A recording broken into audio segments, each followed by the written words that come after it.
बिस्मिल्लाहिर्रहमानिर्रहीम। अस्सलामु अलैकुम दोस्तों, उम्मीद है आप सब खैर वाफियत से होंगे।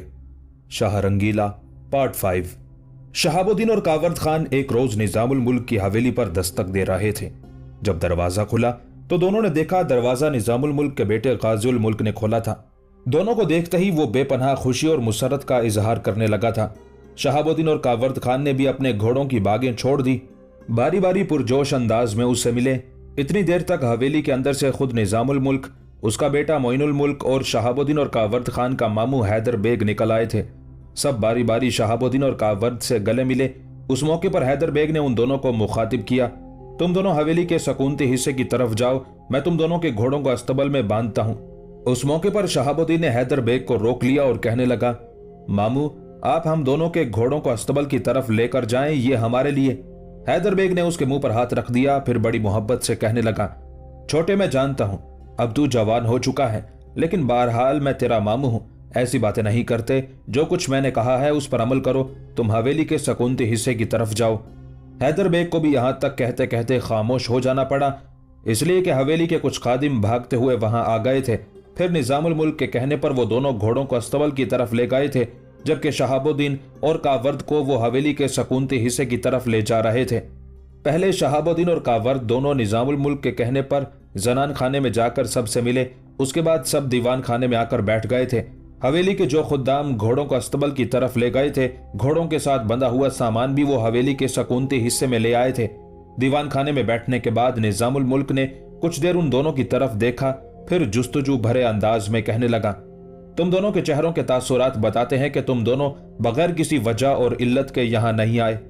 जवाब में शहाबुद्दीन ने कंधार से दिल्ली वापस आते हुए जिस हादसे में उसका बाप, चचा और चची मारे गए थे, उसकी तफसील सबसे कह दी थी।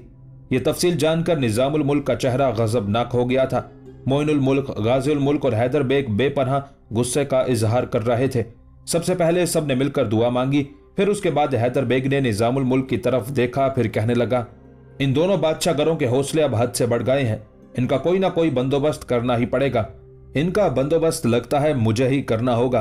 हैदर बेग जब खामोश हुआ तब शहाबुद्दीन बोल उठा, मामू मेरा और कावरद खान का आप लोगों की तरफ आने का मकसद सिर्फ इस वाक़े की इत्तला देना नहीं है। हम दोनों भाइयों ने तहिया कर रखा है कि हम 4 अफराद और इनके गुमाश्तों के खिलाफ जरूर हरकत में आएंगे। एक तो सफदर अली, दूसरा आलम अली और उसके अलावा उन दोनों के भाई मंसूर अली और सुल्तान अली हैं। जब तक हम इन चारों का खात्मा नहीं करेंगे, हम समझेंगे कि हमें जिंदा रहने और जीने का कोई हक ही नहीं है।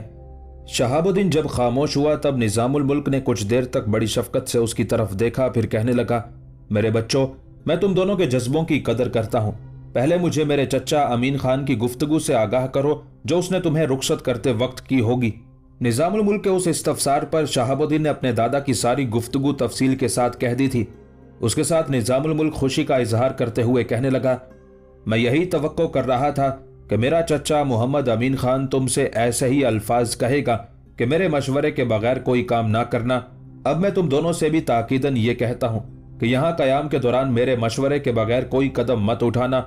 मेरे अजीज बच्चों, सफदर अली और आलम अली के खिलाफ कदम उठाना कोई आसान काम नहीं है। वो दोनों इन्हीं इलाकों में कयाम किए हुए हैं, 2 मुख्तलिफ मकामात पर ठहरे हुए हैं और दोनों के पास बहुत बड़े बड़े लश्कर भी हैं। लिहाजा तुम दोनों इनफरादी तौर पर कोई कार्रवाई नहीं करोगे। ताहम मैं तुम दोनों को ये यकीन जरूर दिलाता हूँ कि अनकरीब वो दिन आएगा कि हम सफदर अली, आलम अली और उनके दोनों भाइयों के अलावा उनके उन गुमाश्तों के खिलाफ भी हरकत में आएंगे जिन्होंने मुश्तबा खान को कत्ल किया था। ये हमारे हाथों बच ना पाएंगे। यहाँ तक कहने के बाद निजामुल मुल्क रुका, कुछ सोचा, फिर अपनी बात वो आगे बढ़ा रहा था। मेरे बच्चों, इन बादशाहगरों के हाथ बड़े लंबे हैं, हुकूमत इनके हाथ में है, हुकूमत के सारे वसाइल इनके पास हैं। लिहाजा हमें बहुत सोच समझ कर इनके खिलाफ हरकत में आना पड़ेगा। ये मत ख्याल करना कि मैं इनके खिलाफ हरकत में नहीं आऊंगा। मैं इनके खिलाफ ऐसा हरकत में आऊंगा कि इन कातिलों का कहीं नामो निशान तक नहीं मिलेगा और इन्हें ऐसी कड़ी और इबरतनाक सजा दूंगा जो इनकी नस्लें भी याद करके कांप उठेगी। लेकिन किसी तरीके, किसी सलीके के साथ फिलहाल तुम दोनों भाई मुतमईन होकर यहाँ कयाम करो। जब मैं देखूंगा कि अब हालात हमारे लिए साजगार हैं कि हम खम ठोंक कर निकलें, तो फिर तुम दोनों हमारे साथ होगे और फिर देखना ہم ان کے خلاف کیسے حرکت میں آتے ہیں۔ یہاں تک کہنے کے بعد نظام الملک نے اپنے بیٹے غازی الملک کی طرف دیکھا، اسے مخاطب کر کے کہنے لگا، غازی الملک، دونوں بھائیوں کو ساتھ لے جاؤ، پہلے ان دونوں کے کھانے کا اہتمام کرو، پھر انہیں آرام کرنے دو، میں رات کو ان کے ساتھ گفتگو کروں گا۔ نظام الملک کے کہنے پر غازی الملک اٹھا اور شہاب الدین اور کاورد دونوں کو اپنے ساتھ لے گیا تھا۔ ادھر قندھار میں گلجی سردار میر ویس کا بیٹا محمود خان پھر ایران پر ضرب لگانے کے لیے اپنی تیاریوں کو آخری شکل دے چکا تھا۔ اس سے پہلے جو اس نے ایران پر یلغار کی تھی اور پسپا ہونا پڑا تھا، اس سے اس نے بڑا سبق سیکھا تھا۔ اب وہ اپنی پوری تیاریوں، طاقت اور قوت میں اضافہ کر کے ایران پر ضرب لگانا چاہتا تھا، اور جب اس نے دیکھا کہ اس کی تیاریاں اپنی تکمیل کو پہنچ گئی ہیں تو اس نے ایران پر حملہ آور ہونے کے لیے قندھار سے کوچ کیا۔ محمود کے پاس اس وقت 20 سے 25 ہزار کا ایک لشکر تھا۔ قندھار سے نکل کر اس نے پہلے کی طرح سیستان کا رخ کیا۔ بڑے پرجوش اور جوشیلے انداز میں اس بار میر ویس کا بیٹا محمود سیستان پر حملہ آور ہوا۔ یہاں ایرانیوں کا جو دفاعی لشکر تھا اس کو اس نے موت کے گھاٹ اتار دیا اور سیستان پر اس نے قبضہ کر لیا تھا۔ سیستان میں محمود نے چند روز تک قیام کر کے اپنے لشکریوں کو چند روز سستانے کا موقع فراہم کیا۔ جنگ کے دوران مال غنیمت سے اسے جو کچھ حاصل ہوا تھا وہ اس نے اپنے لشکریوں میں تقسیم کر دیا، جس کی بنا پر لشکریوں کے حوصلے مزید بلند ہو گئے تھے۔ سیستان کو فتح کرنے کے بعد قندھار کے والی محمود خان نے اب ایران کے مرکزی شہر اصفہان کا رخ کیا تھا۔ دوسری طرف ایران کے بادشاہ سلطان حسین کو جب خبر ہوئی کہ محمود خان پھر ایران پر حملہ آور ہوا ہے اور یہ کہ سیستان کو اس نے فتح کر کے تہو بالا کر کے رکھ دیا ہے اور اب وہ اصفہان کی طرف پیش قدمی کیے ہوئے ہے، تو اس نے اپنے سرکردہ لوگوں کا ایک وفد تیار کیا۔ اس وفد کو سفیروں کی صورت میں اس نے محمود کی طرف روانہ کیا اور اسے یہ پیشکش کی کہ وہ 30,000 پاؤنڈ کا نذرانہ لے کر واپس قندھار کی طرف چلا جائے اور اصفہان پر حملہ آور ہونے کا ارادہ ترک کر دے۔ محمود خان نے اس موقع پر ایران کے شہنشاہ سلطان حسین کی اس پیشکش کو مسترد کر دیا۔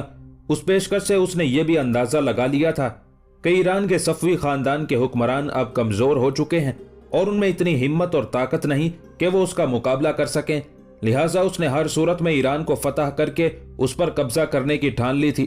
سیستان سے اصفہان کی طرف پیش قدمی کرتے ہوئے محمود خان اصفہان سے 11 میل کے فاصلے پر گلنا آباد کے مقام پر اپنے لشکر کے ساتھ پڑاؤ کر گیا تھا۔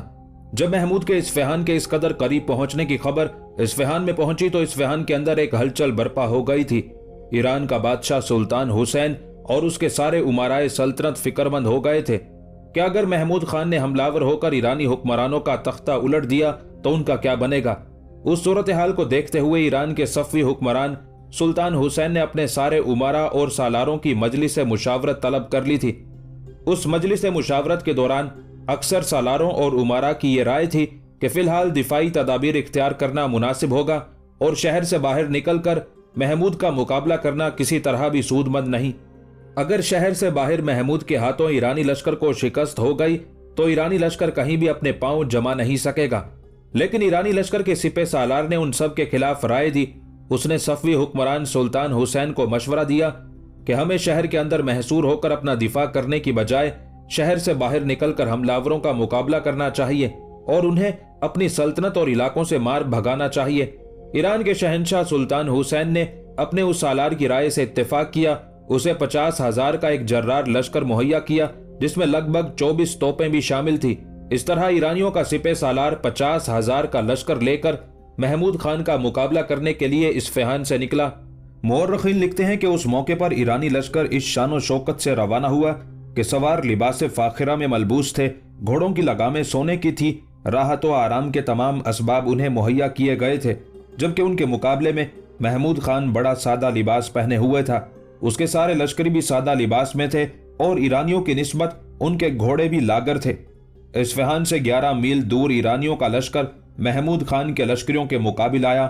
گو ایرانی لشکر کی تعداد محمود خان کے لشکر سے دگنی تھی، لیکن ان کے حوصلے کمزور، جبکہ ان کے مقابلے میں محمود خان کے حوصلے اور ولولے جوان تھے۔ دونوں لشکر ایک دوسرے پر ٹوٹ پڑے تھے، ہر کوئی اپنے مد مقابل کو زیر کرنے کی کوشش کرنے لگا تھا۔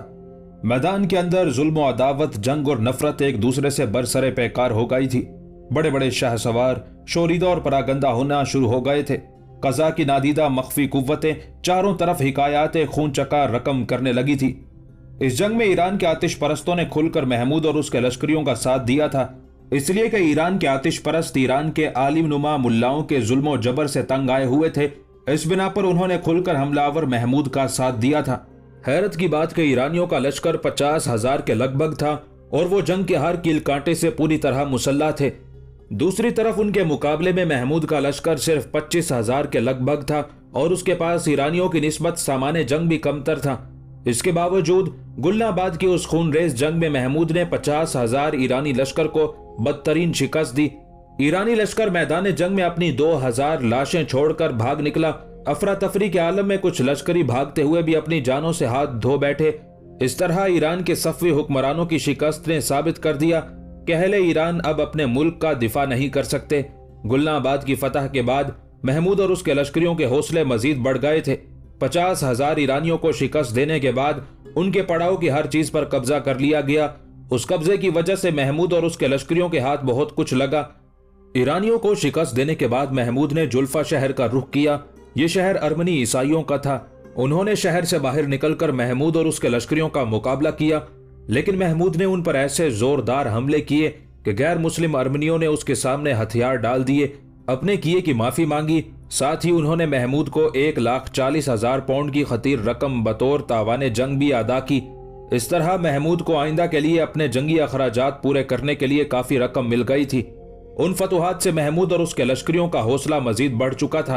अब महमूद ने अपने लश्करियों के साथ इस्फहान का रुख किया और इस्फहान के नवाह में जंदरूद के पुलों के सामने उसने अपने लश्कर का पड़ाव कर लिया था। जहां महमूद ने पड़ाव किया था वहां से इस्फहान में सफ़वी बादशाहों के आलीशान महल्लात और बागात साफ दिखाई देने लगे थे। अब महमूद के लिए शहर की तरफ पेशकदमी करने में सिर्फ एक पुल हायल था। महमूद ने उस पुल पर से गुजरने की कोशिश की, लेकिन पुल की दूसरी तरफ ईरानी लश्कर का सालार अहमद आगा एक काफी बड़े लश्कर के साथ मुकीम था। लिहाजा महमूद को वो पुल पार करने के लिए काफी जिद्दोजहद करनी पड़ी। दोनों लश्कर आपस में टकराए। उस टकराव के बाद तरफैन में फिर सुलह की गुफ्तगू हुई। उस सुलह की गुफ्तगू के नतीजे में महमूद ने ईरान के बादशाह को मुंदरजा झैल 2 शराइत पेश की। अव्वल कंधार, खुरासान और करमान के इलाकों में महमूद की खुद मुख्तार हुकूमत तस्लीम कर ली जाए। 2 में 1 लाख पाउंड बतौर तावान अदा किए जाएं। सफ़वी ताजदार सुल्तान हुसैन के हौसले अगरचे पस्त हो चुके थे, लेकिन ये शर्तें उसके लिए काबिल कबूल न थी। चुनाचे उसने महमूद खान की उन शराइत को मुस्तरद कर दिया। महमूद ने इस्फहान पर बराह रास्त हमला करने का इरादा कुछ देर के लिए मुलतवी कर दिया और आसपास के इलाकों में लूट मार करते हुए अपने लिए रसद और जरूरियात का सामान फराहम करने की तरफ तवज्जो मबजूल की थी। लूट मार करने के बाद महमूद ने फिर उसी पुल पर अपने लश्कर के साथ पड़ाव किया जहां चंद दिन पहले वो पड़ाव कर चुका था। इस बार वो पूरे जोशो खरोश से यलगार करते हुए पुल की दूसरी तरफ ईरानियों के लश्कर पर हमलावर हुआ। ईरानी लश्कर को बदतरीन शिकस्त देकर उसने भाग जाने पर मजबूर कर दिया। आगे बढ़ा और दारुल हुकूमत इस्फहान को उसने अपने मुहासरे में ले लिया। मुहासरे ने जब तूल पकड़ा तो उसी अरसे में आसपास के देहात तबाह हो चुके थे। सरसब्ज बागों में खाक उठ रही थी। शहर में रसद खत्म हो चुकी थी, जिससे सख्त कहत पड़ गया था। घोड़ों और खच्चरों तक का गोश्त खाने के लिए अहले शहर को मुयस्सर न था। दरख्तों के पत्ते कुछ अरसा खाकर गुजारा करते रहे, अब वो भी नापैद थे। भूख से मरने वालों के जनाजे पर जनाजे निकलने लगे थे। गली कूचों में शोर बरपा था।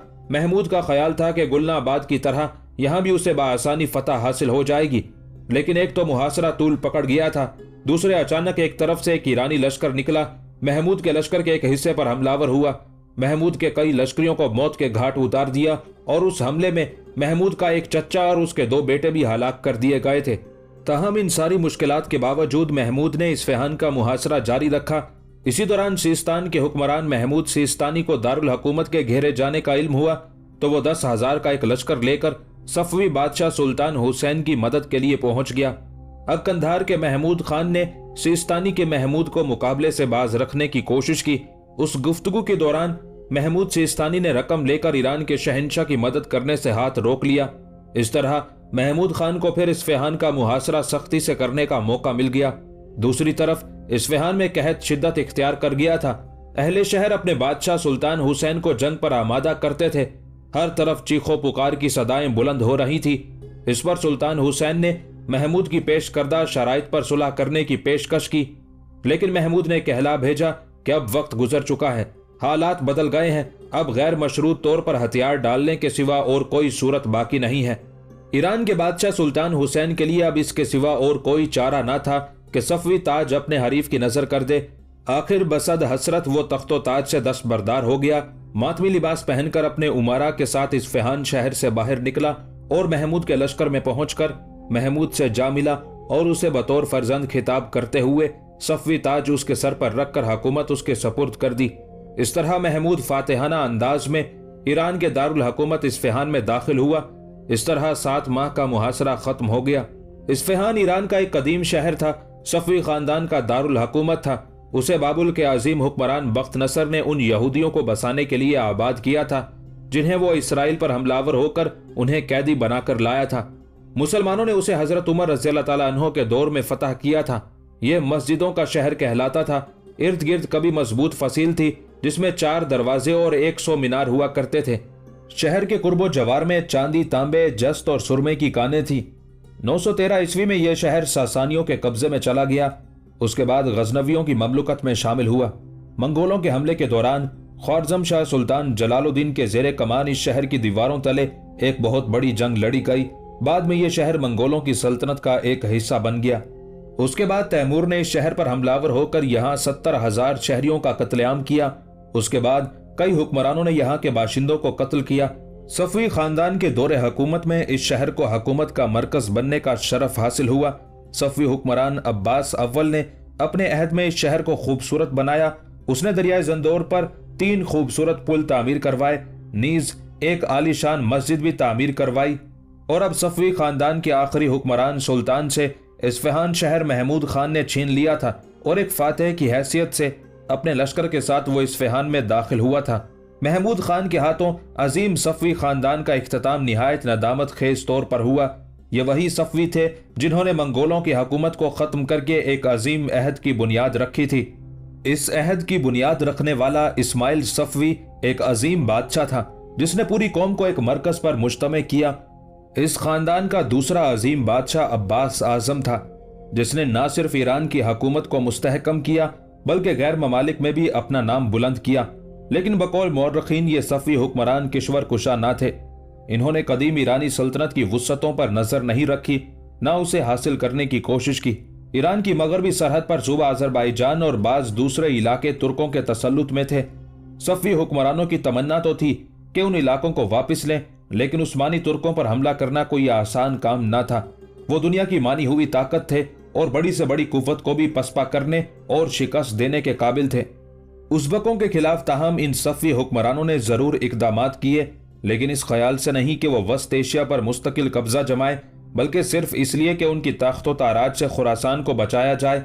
जनूब में कंधार उन्होंने मुगलिया सल्तनत के हवाले कर दिया था, इसलिए सफवी बादशाहों का शुमार उनके पेशरो हखामंशियों और सासानी बादशाहों की सफ में नहीं हो सकता, क्योंकि वो सिर्फ अपनी सरहदों को महफूज करने पर मुतमईन थे। बहरहाल कंधार के हाकिम महमूद खान के हाथों सफवी खानदान का दौरे हुकूमत अपने अंजाम को पहुंचा। महमूद खान ने इस्फहान पर गैर मामूली फतह पाने के बाद चाहा कि अवाम की हर मुमकिन तरीके से दिलजोई करे। चुनाचे उसने अमनो सकून बहाल करने के लिए पूरी कोशिश की। एक दयानतदार अफगान को उसने काज़ी उल क़ुज़ा का मनसब दिया। उमूरे ममलुकत में अफगानों के साथ ईरानियों को भी शरीक किया ताकि ईरानी दानिश्वरों से इस्तिफादा हासिल किया जाए। गैर मुस्लिमों से भी उसने फैयाजाना सलूक किया। शुरू में उसके रवैये से उम्मीद बंदी थी कि ईरान फिर सकून और खुशहाली की नेमत से हमकिनार हो जाएगा, लेकिन ज्यादा अरसा ना गुजरा था कि ईरान के हालात खराब होना शुरू हो गए, इसलिए कि ईरान में अफगानों का पायदार हुकूमत कायम करना आसान न था। महमूद को मुतअद्दिद दुश्वारियों का सामना करना पड़ा। उसे खबर मिली कि 3 लाख पौंड का जो खजाना उसने लश्कर भर्ती करने के लिए कंधार भेजा था, एक सिस्तानी सरदार ने रास्ते में लूट लिया है। ईरानियों ने उसकी हुकूमत को दिल से कबूल नहीं किया था, इसलिए वो इंतकाम लेने के लिए दरपर्दा कोशिशें कर रहे थे। उधर तुर्क और रूस ईरान की परेशान हाली की वजह से इस फिक्र में थे कि अपनी सरहदों से मिलते हुए इलाकों पर कब्जा कर लें। चुनाचे रूस के हुक्मरान पीटर आजम ने प्यादा और सवार लश्कर दागिस्तान के इलाके में भेज दिए। जाहिर तो ये किया कि यह लश्कर हुसैन शाह के बेटे तहमासब को मदद देने के लिए गया है, जिसने माजनदान के शहर फराहाबाद में अपनी बादशाहत का ऐलान कर दिया था। लेकिन हकीकत उसके बरक्स थी। रूसियों ने दागिस्तान फौज को शिकस्त देकर दरबंद पर कब्जा कर लिया था। उसी साल रूसियों ने रश्त और बाकू शहर पर भी कब्जा कर लिया। इधर अहले कज़वीन अफगान लश्करियों पर हमलावर होना शुरू हो गए और 2000 अफगानों को तहत तैग कर दिया। महमूद खान के चचा का बेटा अशरफ, जो महमूद खान के खिलाफ اپنے دل میں کینہ رکھتا تھا، اس لیے کہ محمود نے اس کے باپ امیر عبداللہ کو قتل کیا تھا۔ ایران سے نکل کر قندھار چلا گیا اور وہاں وہ بھی محمود خان کے خلاف سازشوں میں مصروف ہو گیا۔ محمود خان نے فی الحال اپنے چچا زاد بھائی اشرف کو نظر انداز کر دیا، اس لیے کہ قزوین شہر میں ایک بہت بڑی بغاوت اس کے خلاف اٹھ کھڑی ہوئی تھی۔ اس نے محمود خان کو برافروختہ کر دیا تھا اور اصفہان پر اپنی گرفت مضبوط کرنے کی کوششوں میں لگ گیا تھا۔ اسے خطرہ ہو گیا تھا کہ مبادا اہل اصفہان بھی شورش برپا نہ کر دے۔ اس نے خوف و ہراس پیدا کرنے کے لیے اصفہان کے کچھ سرکردہ لوگوں کو بلایا جن سے اسے بغاوت کی بو آتی تھی، اور ان میں سے کچھ کا اس نے خاتمہ کرا دیا۔ اس کے بعد اصفہان میں امن قائم کرنے کے لیے اور بغاوتوں پر قابو پانے کے لیے اس نے حکم جاری کر دیا کہ ہر اس ایرانی کو موت کے گھاٹ اتار دیا جائے جو حسین شاہ کی ملازمت سے وابستہ ہے۔ یہ قتل عام 15 دن تک جاری رہا۔ اب وہ مطمئن ہو گیا تھا کہ اس کی حکومت کے خلاف آواز اٹھانے والا کوئی نہیں رہے گا اور ایرانیوں کو ایسا کرنے کا حوصلہ بھی نہ ہو سکے گا۔ اصفہان سے فارغ ہو کر اس نے جلفا کے آرمینیوں کی طرف رجوع کیا اور ان سے تاوان وصول کرنے پر اکتفا کیا۔ اسی عرصے میں اس نے ویلندیزیوں اور انگریزوں کی طرف بھی توجہ دی جو تجارت کے بہانے مختلف علاقوں اور بندرگاہوں پر قبضہ کرنے کے لیے نکلے ہوئے تھے۔ محمود خان ایسے ویلندیزیوں اور انگریزوں پر حملہ ہوا، ان سے سخت سلوک کیا اور جبراً ان سے دولت نکلوائی۔ شیراز شہر میں بھی حالات کچھ ابتر دکھائی دیے۔ اس صورتحال کو سامنے رکھتے ہوئے محمود نے اپنے ایک سالار کو شیراز کی طرف روانہ کیا۔ محمود خان کے اس سالار نے شیراز پر قبضہ کر لیا اور وہاں جس قدر باغی عناصر تھے ان سب کا خاتمہ کر دیا گیا تھا۔ اب ایران کے دیگر شہروں میں بھی محمود خان کے خلاف شورش کے علاوہ سازشوں کی بساط بچھنے لگی تھی۔ اس بنا پر ایک لشکر کو حزد یعنی یزد شہر پر حملہ کرنے کے لیے بھیجا گیا، اس لیے کہ وہاں بھی مخالفین کا گروہ اٹھ کھڑا ہوا تھا۔